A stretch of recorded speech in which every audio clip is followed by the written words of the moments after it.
Commissioner గారు, SP Yugandhar old సిటీలో encounter చేశాడు కదా, దీనిపైన మీ కామెంట్ ఏంటి? No comment. పబ్లిక్ ప్లేస్ లో ఎన్కౌంటర్ జరిగింది, ఎవరైనా అమాయకులు బలై ఉంటే? No comment. ఎన్కౌంటర్ ఆత్మరక్షణ కోసం చేశారా లేక కావాలనే చేశారా? No comment. మీరు ఇలా మాట్లాడకుండా ఉన్నారంటే ఇందులో మీ ప్రమేయం కూడా ఉందనుకోవచ్చా? అతని చేతిలో గన్ ఉంది కాబట్టి కాల్చాడు, మీ చేతిలో పెన్ ఉంది కాబట్టి రాసుకోండి. ఓకే? ఏంటయ్యా ఇది? ప్రభుత్వం నీకు తుపాకీ ఇచ్చింది ప్రజల్ని పిట్టల్ని కాల్చినట్టు కాల్చి చంపడానిక? డ్యూటీలోకి వచ్చి 10 సంవత్సరాలు కాలేదు, అప్పుడే 36 ఎన్కౌంటర్లా? 36 సంవత్సరాల సర్వీస్ ఉన్న నేనే ఒక్కసారి కూడా తుపాకీ పట్టుకోలేదు తెలుసా? సర్వీస్ అంతా లంచాలు తీసుకోవడమే సరిపోయింది, తుపాకీ పట్టుకుంటావు? అసలు ఎవరిని అడిగి చేసావా ఈ ఎన్కౌంటర్? నన్ను అడిగావా? నా పర్మిషన్ తీసుకున్నావా? పోయినసారి నేను మీ పర్మిషన్ తీసుకుని వాడి దగ్గరికి వెళ్లే లోపే వాడు దుబాయ్ లో ఉన్నాడు సార్. అంటే నేను చెప్పాను వాడికి? నేను అలా అనలేదు సార్. ఖచ్చితంగా ఈడే చెప్పుంటాడు. అవును, నువ్వు డైరెక్ట్ గా ఎన్కౌంటర్ చేయటమేనా? అరెస్ట్ చేయటాలు, కోర్టుకు తీసుకెళ్తాలు ఇలాంటివి చేయవా? అరెస్ట్ చేయాలనే ట్రై చేశాను, ఆత్మరక్షణ కోసం కాల్చి చంపాను లాంటి కాకమ్మ కథలు నేను చెప్పను సార్. ఒకవేళ వాడు నా కాళ్ళ మీద పడి అరెస్ట్ చేయమన్నా పిచ్చి కుక్కను కాల్చినట్టు కాల్చి చంపేవాడిని. అంతా నీ ఇష్టం అన్నమాట. ఈ ఎన్కౌంటర్ మీద 24 గంటల్లోగా నీ ఎక్స్ప్లెనేషన్ నాకు సబ్మిట్ చేయాలి, లేదా నేను సస్పెండ్ చేస్తాను. ఏమయ్యా, నీకు అసలు కొంచెం బుద్ధుందా? డిపార్ట్మెంట్ లో ఇలాంటి సిన్సియర్ ఆఫీసర్స్ కోసం భూతద్దం పెట్టి ఎదుగుతుంటే నువ్వేంటయ్యా సస్పెన్షన్ ఎక్స్ప్రెషన్ అంటావు? చూడు, సైనికుడి చేతిలో తుపాకీ ఎంత ముఖ్యమో పోలీసుడి ఒంట్లో ఆవేశం అంత ముఖ్యం. అది లేకపోతే వాడు పోలీస్ అనిపించుకోడు. వెరీ గుడ్ మిస్టర్ యుగంధర్, నీ గురించి విన్నాను, ఇప్పుడు చూస్తున్నాను. The entire police department is proud of you. You have done a great job. Thank you sir. నేను ఎంతమంది విమర్శించినా నేను మాత్రం నిన్నే సపోర్ట్ చేస్తాను. కానీ నీలాంటి డైనమిక్ పోలీస్ ఆఫీసర్స్ పనిచేయాల్సింది ఇక్కడ కాదు. నీ యాక్షన్ చూపించాల్సింది ఫ్యాక్షన్ జోన్ లో. సారీ సార్, అక్కడికి వెళ్ళడం ఇష్టం లేదు. ఏ, నీకు కూడా భయంగా ఉందా? భయం అన్నమాట నా బయోడేటాలో లేదు సార్. మరి ఇంకేంటి? ఇప్పటిదాకా నాకు ఎన్ని ట్రాన్స్ఫర్లు వచ్చాయో నాకన్నా మీకే బాగా తెలుసు. తప్పు చేసిన పొలిటికల్ లీడర్ను కొట్టినా, వాడింట్లో పని మనిషిని కొట్టినా, చివరికి వాడింట్లో కుక్కను కొట్టినా ట్రాన్స్ఫర్ చేస్తారు. నేను ఇక్కడికి వచ్చి 2 నెలలు కూడా కాలేదు, మళ్ళీ ట్రాన్స్ఫర్ అంటున్నారు. ఇల్లు సర్దుకోలేని వాడు ఊరినేం సరిదిద్దుతాడు సార్. నేను వెళ్ళిన చోటల్లా నా స్టాఫ్ని సరిదిద్దుకునే టైం కూడా ఇవ్వట్లేదు. ఇక్కడికి వచ్చిన తర్వాత మా ఆవిడ ఇంట్లో సామాన్లే విప్పలేదు, మళ్ళీ సర్దుకొని బయలుదేరమంటున్నారు. రేపు అక్కడికి వెళ్ళిన తర్వాత కూడా ఇదే పరిస్థితి రాదని గ్యారంటీ ఏంటి సార్? నో, అలాంటిది ఏం జరగదు. అక్కడ నీకు ఎన్నాళ్ళు ఉండాలనిపిస్తే అన్నాళ్ళు ఉండొచ్చు. నువ్వేం చేసినా ట్రాన్స్ఫర్ కాదు కదా, కనీసం మా నుంచి ఎందుకు చేసావన్న ఒక ఫోన్ కాల్ కూడా రాదు. నువ్వు అక్కడికి వెళ్తే ఈ సేవకే కాదు, ఈ రాష్ట్రానికే సేవ చేసినోడు అవుతావు. కొంతమంది బతకడం కోసం డ్యూటీ చేస్తారు, కానీ నీలాంటి వాడు డ్యూటీ కోసం బతుకుతాడు. ఇది ఆర్డర్ కాదు, రిక్వెస్ట్ అనుకో. Okay sir. క్రిమినల్స్ దిష్టి, రౌడీల దిష్టి, గూండాల దిష్టి, కోనికోర్ల దిష్టి, అన్ని దిష్టిలు పోవాలి. అయ్యిందా? ఆగండి, మీ పోలీసుల దిష్టి, అందరి దిష్టి పోవాలి. ఏంటి కనుక దుర్గా ఇదంతా? మీరు ఈ రోజు చేసిన పనికి ఎన్ని ఫోన్లు వచ్చాయి తెలుసా? ఎవరి దగ్గర నుంచి? ఎవరి దగ్గర నుంచా? అందరి దగ్గర నుంచి. మీ ఆయన హీరో అని కొందరు, మీ ఆయన టైగర్ అని ఇంకొందరు. కాలేజీ అమ్మాయిలైతే మీ ఆయన వదిలేసే ఉద్దేశం ఏమైనా ఉందా? ఉంటే మేము ట్రై చేసుకుంటాం అంత ఏడిపించారో తెలుసా? అసలు ఈ రోజు TV9, ఈటీవీ, మా టీవీ, జెమిని టీవీ అన్ని టీవీలోనే మీ గురించే. ఒక్క సీరియల్ కూడా వేయలేదు, అసలు ఒక్క యాడ్ కూడా వేయలేదండి. అది సరే కనకదుర్గమ్మ, ఏంటి సామానంతా రెడీ చేసావు? ఇప్పుడు ఎలాగో మీకు ట్రాన్స్ఫర్ ఆర్డర్ వస్తుంది కదా. మరికి ఎవరు చెప్పారో? ఎవరైనా చెప్పాలా ఏంటి? మీరు ఏదైనా ఘనకార్యం చేసిన వెంటనే టీవీలో మీ ఫోటో వస్తుంది, తర్వాత ట్రాన్స్ఫర్ వస్తుంది, ఆ తర్వాత నేను సామాన్లు సర్దడం, ఇవన్నీ మామూలే కదండి.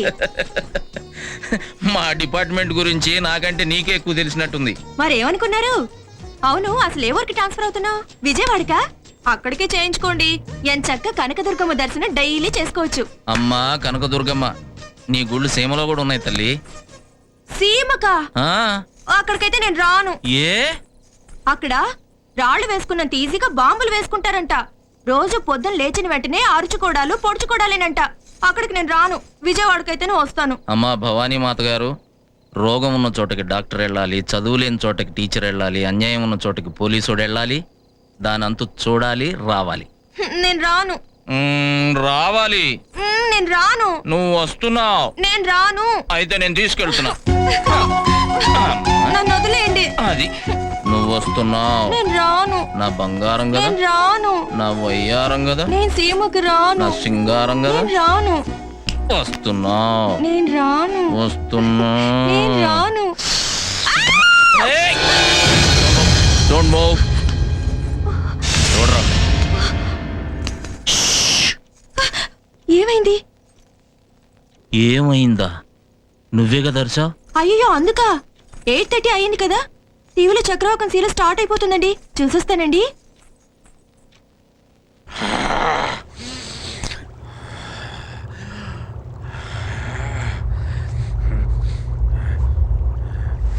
అయ్యా మీరు కొంచెం జాగ్రత్తగా ఉండాలండి. ఆ సీఎం పార్టీ వాళ్ళు మన వాళ్ళని వాళ్ళ వైపు తిప్పుకోవడానికి ప్లాన్ చేస్తున్నారండి. ఒట్టడి బాబు. ఆక్షి!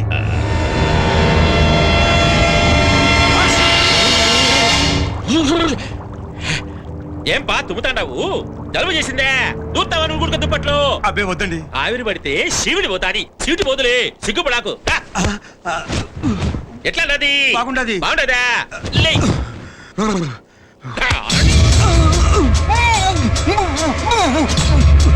రావాలంటావా నా కాడ? మనిషి ₹1 ఇస్తానన్నాడు సీఎం అని వీళ్ళందరినీ ఆయన కాడికి పోదామని దొరికొచ్చి మీటింగ్ పెట్టినది నువ్వేనని నాకు తెలియదు అనుకునేవా? నీలాంటి వాళ్ళని ఎంతమందిని దొక్కితే నేను రెవెన్యూ మినిస్టర్ అయినా రా. తప్పైపోయిందండి. కొడక. నమస్తే సార్. ఏమబ్బా ఏమి ఇట్లా వచ్చినావు? సీఎం హోమ్ మినిస్టర్ గారు కలిసి సీమకి ఎస్పీగా యుగంధర్ గారిని వేశారు సార్. ఎస్పీ యుగంధరా? ఎవడోడు? అదేనండి ఎలక్షన్ బూత్ కాడ ఎక్స్ట్రాలు చేస్తే మన వాళ్ళని బట్టలిప్పి కొట్టాడు చూడండి ఆడే. వాడా? వాడు దుర్మార్గుడబ్బా. పైగా 1 year దాకా ట్రాన్స్ఫర్ చేయమని ఫుల్ పవర్స్ ఇచ్చి మరీ పంపుతున్నారు సార్. ఎందుకైనా మంచిది మీ తమ్ముని జాగ్రత్తగా ఉండమని చెప్పండి సార్. ఏందిరబ్బా ఆ సీఎం నా మీద పగబెట్టినాడు? రేయ్ తమ్మునికి ఫోన్ కలుపు. హలో, నేన్రా. చెప్పన్నా. సీఎం హోమ్ మినిస్టర్ కలిసి నీకు ఒక మంచి మొగుడిని పంపిస్తున్నారు. ఎస్పీ యుగంధర్ అనేటోడు. రాని అన్న తోక ఊపుకుంటా వస్తే బిస్కెట్లేస్తా, తల ఎగరేస్తా వస్తే తల తీసి పాతేస్తా. చెప్పేది రా. వచ్చేటోడు మామూలుడు కాదు. 36 ఎన్కౌంటర్లు చేసినాడు. వాడు ఏమని ఎఫ్ఐఆర్ పట్టుకుంటాడో వానికి ఎల్ఐసి చేసి పెట్టుకోవాల్సిందే. పిడుగులు పడినా తప్పించుకోవచ్చు గానీ వాడి పిడికిల నుంచి తప్పించుకోవడం కష్టం. నువ్వు జాగ్రత్తగా ఉండు. సర్లే అన్న, నేను చూసుకుంటా.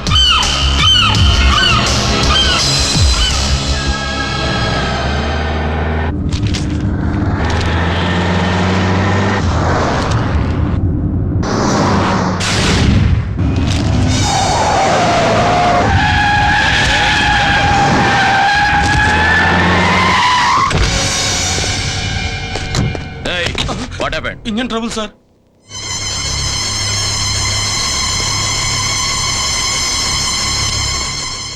నేను ఈ దగ్గరలో ఉన్న పోలీస్ స్టేషన్లో ఉంటా. నువ్వు మెకానిక్ని తీసుకొని రిపేర్ చేయించుకుంటా.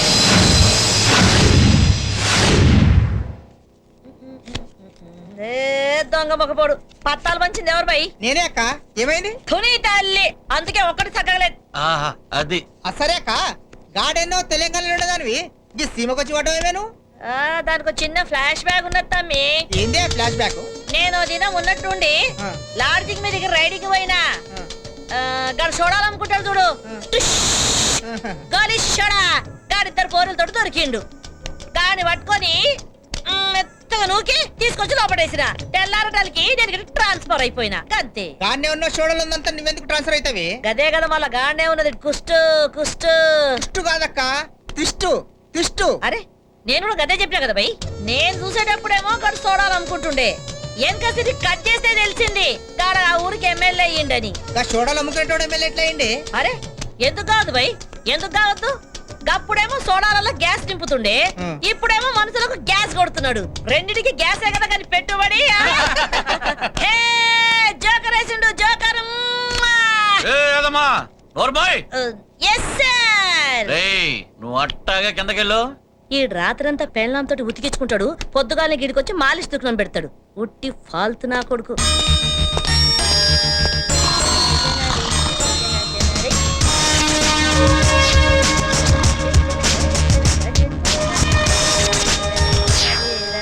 Excuse me.